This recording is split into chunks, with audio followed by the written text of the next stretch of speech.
in today's video, I want to show you how you can play over complex tunes like Cherokee, that's actually really fast as well, but you can actually play musically and simply by using effective rhythms. You don't need to go crazy with the bebop licks and all of this crazy stuff that people obsess over. Yes, they are great resources, but a lot of people never get to practice or even get a chance to play over songs like Cherokee or Donna Lee or just complicated, faster tunes just because they focus too much on scales. And, you know, chords are super effective. I teach a lot about deconstructing chords and things like that, but really focusing on rhythm and playing basic rhythms.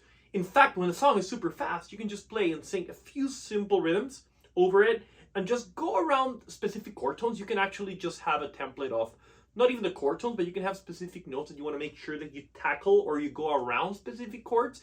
For example, in Cherokee, on the tenor, when you go to that G minor 7, maybe you want to be, try to use that B flat, or maybe when you go to the, like specific chords, you might want to use the 3rd or the 7th, just have them around. But to really think about one simple rhythm and then try to play it over the whole tune. And I know I've talked a lot about this, but on tunes like Cherokee, it's just magical. I've been doing this lately where, I used to obsess a lot playing fast tunes and trying to go all crazy with the chords, like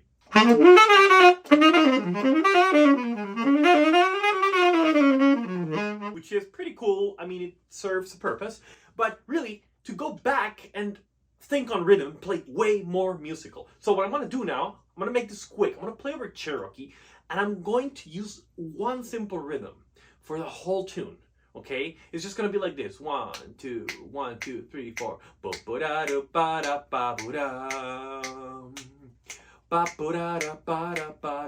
That's the rhythm, right? 3.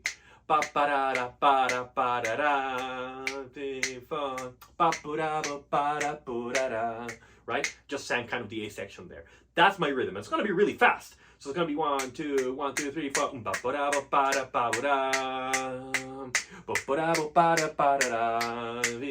Right? 1, 2, 3, 4. 1, 2, 3. But a lot of people are scared of those tempos. But if you anchor yourself on a simple, very precise rhythm, that's kind of longer. It's not like it's like it's kind of very playable, right?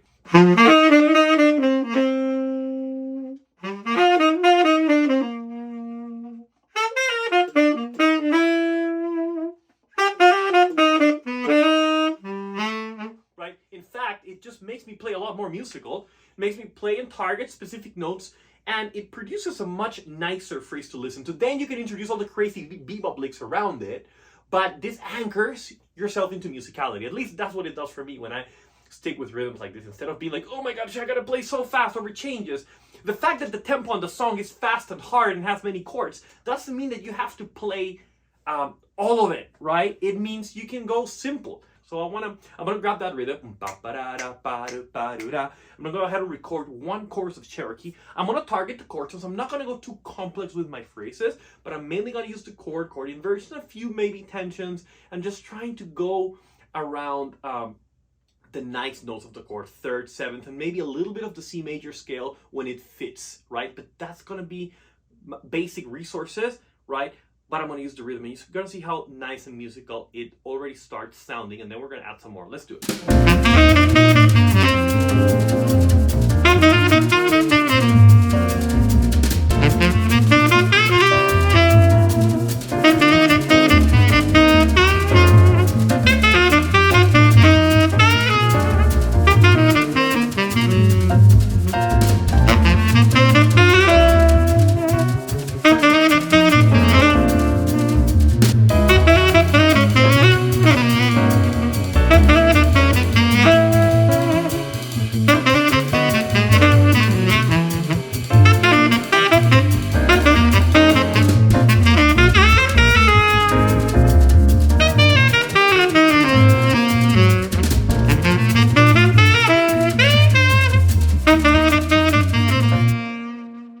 So you saw that was very repetitive, but it already grounded me in musicality, and it already sounded musical. Like, it actually feels like you're playing a statement, which is what I love about sticking with one rhythm, or even just a few different rhythms, where you actually feel like what comes out, even if the selection of notes is not the best, the fact that you play that rhythm and you just change shapes a little bit, it already sounds like motivic, thematic, and connected, which is something that I love. So in this next version, what I'm going to do is I'm going to base my solo on that rhythm, but I want to step away from it as well.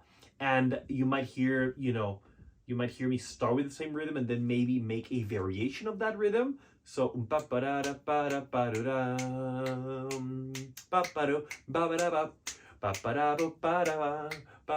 right? So yeah, like just actually instantly grab little bits of that rhythm and put them in different places. And then of course I will introduce little jazz licks here and there just to push my solo. And this is actually a much better concept, because instead of basing my solo on a lot of licks and patterns, which I used to do a lot when I was studying at Berkeley, throwing patterns everywhere, I'm basing my solo on actual musical statements.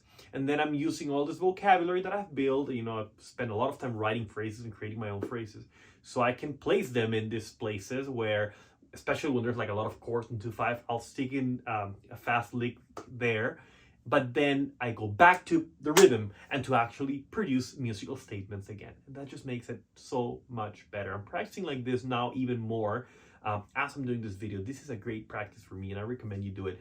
And the great thing is you can even try complicated tunes like this one, fast tunes, but you just play a few notes. I mean, if you think about the melody of Cherokee, it's fairly simple, right?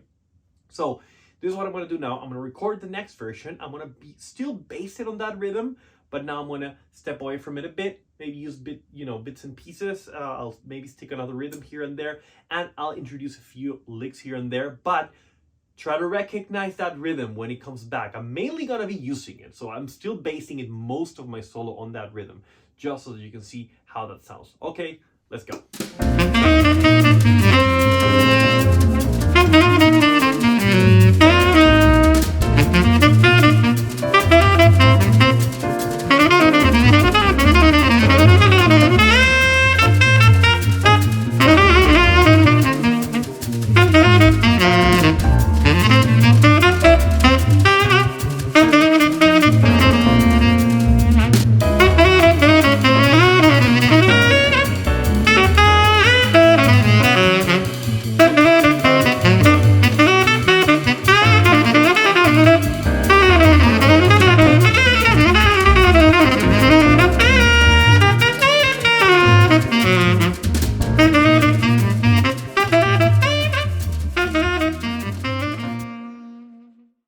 Pretty cool, right? Now, what I love about this concept is it helps me ground myself in musicality, so that it makes every phrase I play more like a musical statement rather than noodling.